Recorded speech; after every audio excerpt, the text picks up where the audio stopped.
आइए जानते हैं आज की कुछ प्रमुख अंतर्राष्ट्रीय खबरों को। उससे पहले एक नजर आज के हेडलाइंस पे। देश का एक गांव ऐसा भी आजादी के 76 सालों तक नहीं हुई थी वोटिंग, पहली बार लोगों ने दबाया ईवीएम का बटन। केंद्रीय गृह मंत्री अमित शाह ने गांधीनगर से विजय मुहूर्त में भरा पर्चा, जानिए कितनी है संपत्ति। केजरीवाल की डाइट मामले में ईडी पर मीडिया ट्रायल का आरोप, प्रवर्तन निदेशालय ने बताया दुर्भावनापूर्ण। रामनवमी पर मुर्शिदाबाद हिंसा मामले में चुनाव आयोग का बड़ा एक्शन, पुलिस अफसरों पर गिरी गाज। ईरान और इजराइल के बीच सेटल हुआ मामला, क्या है तेहरान की खामोश प्रतिक्रिया के मायने। ईरान के बाद इराक में एयर स्ट्राइक, मिलिट्री बेस पर जबरदस्त धमाका, इजराइल पर हमले का शक। सोने के दाम 7वें आसमान से हुए धराम, ग्राहकों का चेहरा खिला, जाने 10 ग्राम का रेट।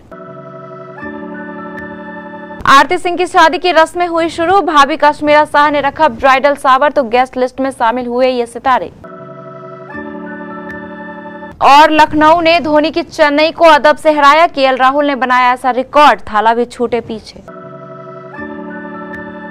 लोकसभा चुनाव के पहले चरण के तहत 19 अप्रैल को 21 राज्यों और केंद्र शासित प्रदेशों की 102 सीटों पर वोटिंग हुई। सभी सीटों पर शाम 7 बजे तक 62.37% मतदान दर्ज किया गया। अब यह वोटिंग मशीन 4 जून को खुलेगी। सबसे ज्यादा वोटिंग त्रिपुरा में 80.17% हुई। इसके बाद पश्चिम बंगाल में 77.57%, मेघालय में 74.21%, पांडुचेरी में 73.50% और असम में 72.10% मतदान हुआ। अरुणाचल प्रदेश और सिक्किम में विधानसभा चुनाव के लिए भी वोटिंग हुई। चुनाव आयोग ने कहा कि शाम 7 बजे मतदान का अनुमानित आंकड़ा सभी मतदान केंद्रों से रिपोर्ट मिलने के बाद बढ़ सकता है। वहीं पश्चिम बंगाल और मणिपुर के कुछ हिस्सों में हिंसा की सूचना मिली। अगर 2019 में हुए मतदान के पहले चरण से तुलना की जाए तो इस बार पहले फेज में कम वोटिंग हुई है।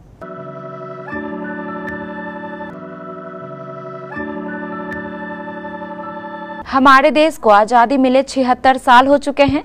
हम 98वें लोकसभा के चुनावी पर्व में प्रवेश कर चुके हैं, लेकिन देश में एक ऐसा गांव है जहां पर इस साल 2024 लोकसभा चुनाव का वोटिंग हुई। सुरक्षा बलों के छत्तीसगढ़ के बस्तर जिले में नक्सल विरोधी अभियानों में सबसे बड़ी सफलता के कुछ ही दिनों बाद लाल आतंक के केंद्र बस चांदामेटा गांव ने शुक्रवार को इतिहास रच दिया। आजादी के बाद पहली बार यहां लोकसभा चुनाव हुए।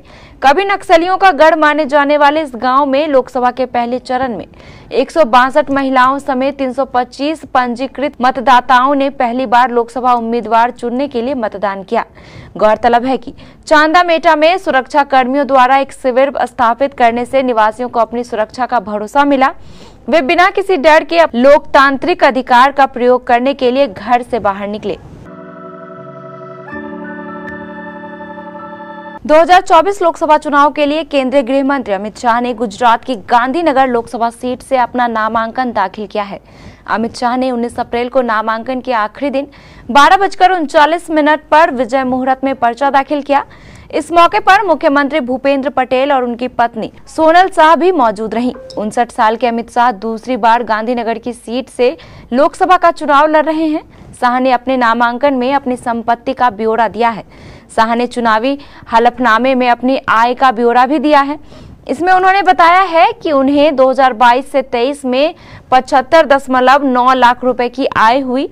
पत्नी को 39.55 लाख रुपए की आमदनी हुई। जेल में आम व मिठाई खाने के मुद्दे पर शुक्रवार को अदालत में ईडी और केजरीवाल के वकीलों में जमकर बहस हुई। केजरीवाल के वकीलों ने आम खाने की खबरों को प्रमुखता से प्रकाशित होने के पीछे ईडी का हाथ बताते हुए मीडिया ट्रायल का आरोप लगाया। उन्होंने कहा कि ईडी खबरों को प्रकाशित करवाने में सक्षम है, लेकिन ईडी तय नहीं कर सकती कि उनके मुवक्किल को क्या खाना है और क्या नहीं। ये मामला जेल प्रशासन और केजरीवाल के बीच का है। शुक्रवार को राउज एवेन्यू कोर्ट के विशेष न्यायाधीश कावेरी बावेजा के समक्ष ईडी की आपत्तियों को संवैधानिक अधिकारों से जोड़ते हुए केजरीवाल के वकील एएम सिंघवी ने कहा कि ईडी ने आम को चीनी की गोलियों जैसे बना दिया है और केजरीवाल को जेल में केवल एक बार नवरात्र प्रसाद के रूप में आलू पूरी भेजी गई थी। कैदी होने का मतलब यह नहीं है कि केजरीवाल को स्वास्थ्य का अधिकार नहीं है। निर्वाचन आयोग ने पश्चिम बंगाल के मुर्शिदाबाद जिले में रामनवमी के जुलूस के दौरान हुई हिंसा को रोकने में कथित तौर असफल रहने पर 2 पुलिस थानों के प्रभारियों को निलंबित कर दिया है। निर्वाचन आयोग के अनुसार शक्तिपुर और बेलडांगा पुलिस थानों के प्रभारी निर्देशों के बावजूद धार्मिक हिंसा को रोकने में विफल रहे। बता दें कि रामनवमी के मौके पर जुलूस निकाला गया था। इस दौरान हिंसा की घटना हुई थी। मुर्शिदाबाद के साथ ही मेदिनीपुर में भी हिंसक घटनाएं हुई थी। एक अधिकारी ने बताया, दोनों अधिकारी जिला पुलिस मुख्यालय में रहेंगे और चुनाव संबंधी कोई भी कार्य नहीं कर पाएंगे।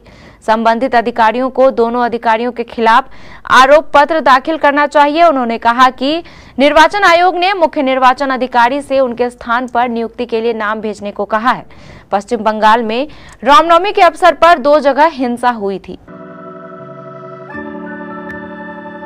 एक ईरानी शहर में शुक्रवार को विस्फोटों की गूंज सुनाई दी। ऐसा कहा जा रहा है कि यह एक इजरायली हमला था, लेकिन तेहरान ने इस घटना को अधिक महत्व नहीं दिया और यह संकेत भी दिया कि उसकी जवाबी कार्रवाई की कोई योजना नहीं है।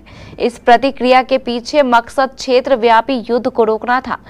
ईरान के विदेश मंत्री ने कहा कि ईरान के विदेश मंत्री ने कहा कि ड्रोन इस्फहान शहर के खिलाफ लॉन्च किए गए कथित इजरायली ड्रोन मिनी ड्रोन थे और उन्होंने कोई नुकसान नहीं पहुंचाया, ना ही कोई हाथाहाथ हुई है। इराक की पॉपुलर मोबिलाइजेशन फोर्स PMF ने कहा है कि शुक्रवार को 19 अप्रैल रात इसके कालसो मिलिट्री बेस के कमांड पोस्ट पर जबरदस्त धमाका हुआ है। बगदाद से कालसो मिलिट्री बेस 50 किलोमीटर दूर है। सुरक्षा सूत्रों ने बताया है कि धमाके के पीछे की वजह एयर स्ट्राइक है। इस हमले में PMF फाइटर की मौत हुई है, जबकि 6 जवान घायल हुए हैं, जिन्हें हिल्ला शहर के एक अस्पताल में भर्ती कराया गया है। समाचार एजेंसी रॉयटर्स की रिपोर्ट के मुताबिक PMF ने एक बयान में बताया है, धमाके की वजह से बेस पर मौजूद चीजों को नुकसान हुआ है, कुछ लोग घायल भी हुए हैं। इसने आगे कहा कि एक टीम मामले की जांच कर रही है। सुरक्षा सूत्रों का कहना है कि अभी तक ये पता नहीं चल पाया है कि एयर स्ट्राइक के पीछे कौन रहा है। अमेरिका के एक अधिकारी का कहना है कि इराक में किसी भी तरह की अमेरिकी सैन्य गतिविधि नहीं की गई है। 8 देश के सर्राफा बाजारों में इन दिनों सोना चांदी के रेट में काफी उतार चढ़ाव बना हुआ है, जिससे ग्राहकों के चेहरे पर खरीदारी को लेकर पसोपेश की स्थिति है। दूसरी तरफ अब सहालक का समय चल रहा है, जिससे मार्केट में ग्राहकों की खूब भीड़ उमड़ रही है। अगर आप सोना खरीदने की प्लानिंग बना रहे हैं तो फिर चिंता न करें, क्योंकि बार बार ऐसे ऑफर नहीं आते हैं। सेलेब्स और एक्ट्रेस के कजन इन फंक्शन का हिस्सा बनते जरूर नजर आ रहे हैं। ब्राइडल शॉवर से पहले एक्ट्रेस आरती सिंह ने इंस्टाग्राम पर अपनी हल्दी सेरेमनी में डांस की एक वीडियो शेयर की, जिसमें उन्हें फैमिली संग डांस करते हुए देखा जा सकता है। इंडियन प्रीमियर लीग का मैच नंबर 34 19 अप्रैल को भारत रत्न श्री अटल बिहारी वाजपेयी इकाना क्रिकेट स्टेडियम में हुआ। इस मुकाबले में KL राहुल की कप्तानी वाली लखनऊ सुपर जायंट्स ने चेन्नई सुपर किंग्स को 8 विकेट से 6 गेंद शेष रहते हुए हराया। इसके साथ ही लखनऊ ने अपनी टैग लाइन अदब से हराएंगे को भी इस जीत से साबित किया। पूरे मुकाबले में चेन्नई के गेंदबाज विकेट लेने के लिए तरसते नजर आए। इस मैच में KL राहुल ने 53 गेंदों पर 82 रनों की कप्तानी पारी खेली। वहीं विकेट के पीछे 2 विकेट भी लपके। राहुल ने एक रिकॉर्ड के मामले में तो थाला यानी महेंद्र सिंह धोनी को भी पीछे छोड़ दिया।